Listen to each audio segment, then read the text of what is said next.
Good morning, everybody. I wanted to come with you and share a little bit of godly wisdom from the Lord's Word this morning. And really what come to my mind this week when I was thinking of what would be a good devotion and thinking about everything that's going on around us. And what I see is really I see a lot of folks that call themselves a Christian that haven't seemed to really have grown in Christ. And I want to encourage you this morning that, maybe you've kind of fell into that rut and you've fallen away from church, or maybe you're not able to go into your church.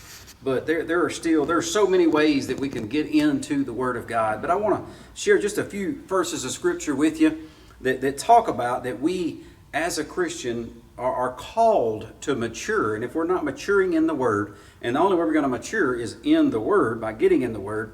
So we're going to start this morning in 1 Corinthians chapter 13 and verse 11. It says, "When I was a child, I spake as a child.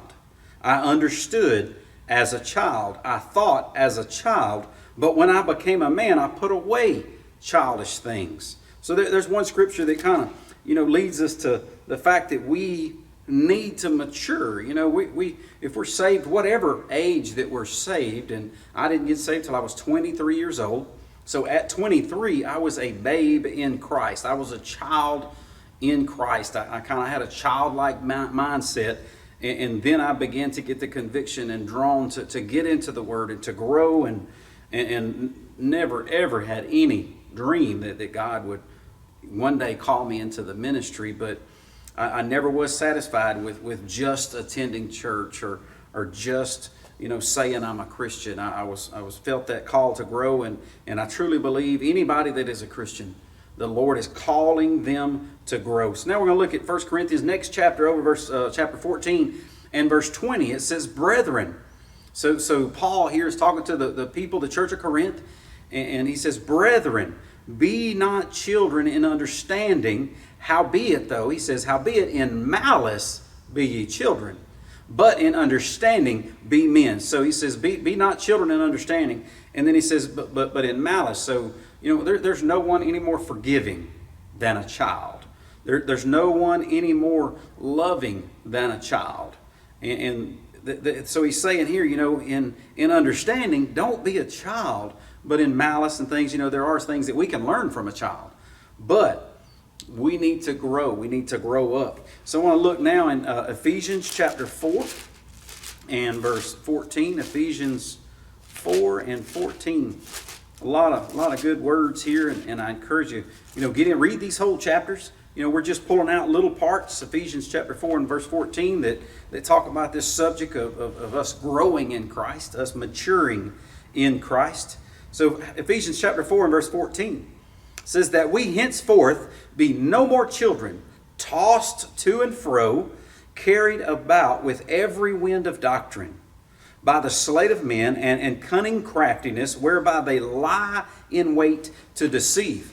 So now Paul's talking to the people at Ephesus, and he's saying, look, you've got to grow in the Lord. You've got to grow and mature in the Lord, because if not, you're going to be tossed to and fro with every wind of the doctrine. You're not going to be able to stand on anything. And he says, be careful, the sleight or the trickiness, or the cunning craftiness of men. We need to be really, really careful. And I want to go to 1 Peter chapter 2, verses 2 and 3. 1 Peter chapter 2, verses 2 and 3. And I encourage you, follow along. I encourage you, write these down. 1 Peter 2, verse 2 and 3. 1 Peter 2, 2 and 3. All right, here we go. It says, "As newborn babes desire the sincere milk of the word." So he's talking about this pure milk of the word, a reference to a baby desiring milk. It says, "that you may grow thereby." So they get the milk of the word that they may grow. It said, "if so be you have tasted." So it's a reference to if you've been saved.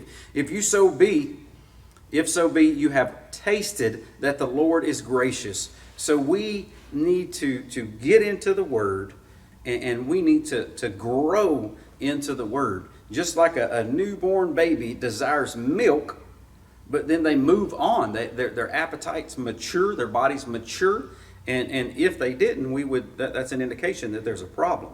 So those of us that are in Christ, and if we don't have a desire to grow, that is an indication that there is a problem. And that is also an indication that we are probably going to be, that we read over there a second ago, be tossed to and fro with every wind of doctrine or whatever's going out there that's not of God. So I encourage you this morning, even if you don't have a church home, or maybe you do have a church home and maybe where you're living at, you're not able to go to church. Thankfully, we're still able to come and attend here at Canaan, but get involved. If you don't have a Bible study, I encourage you, go and look through our YouTube channel. We have a lot of Bible studies, a lot of opportunity for you to get involved. But the biggest thing is get in this Word of God. And in today's climate, there are so many things out there to try to get us tripped up, to try to get us to fall away.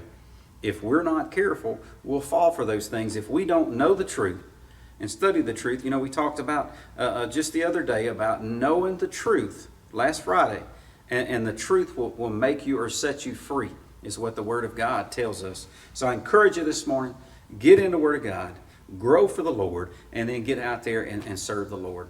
So if we're going to finish up and ask God's blessing on the word that we've shared with you this morning out of His Holy Bible, and encourage you to lift up any prayer requests you have.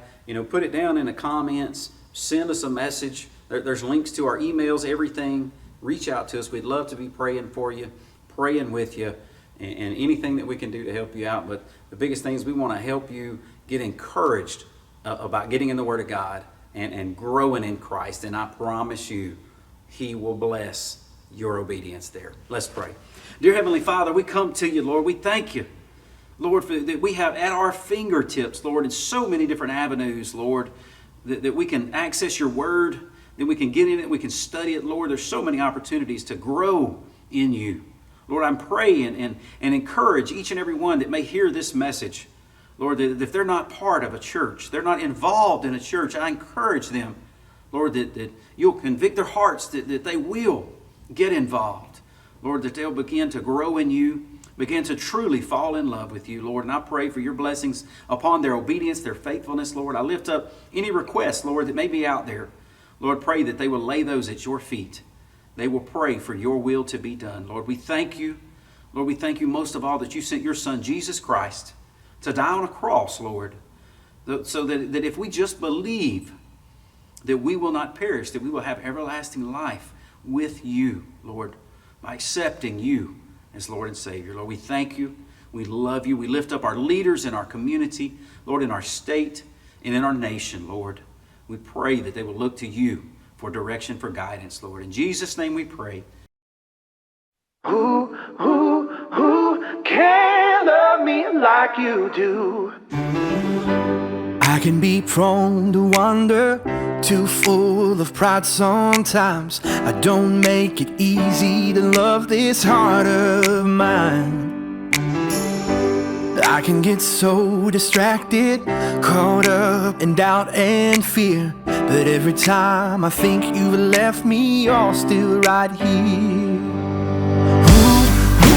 Who can love me like you do? I'm a mess, I confess, but you carry me through. Who can calm my weary soul when I'm lost and alone? Thank God that I know who can. Only you can hold my head up. Only you can help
you carry me through, yeah.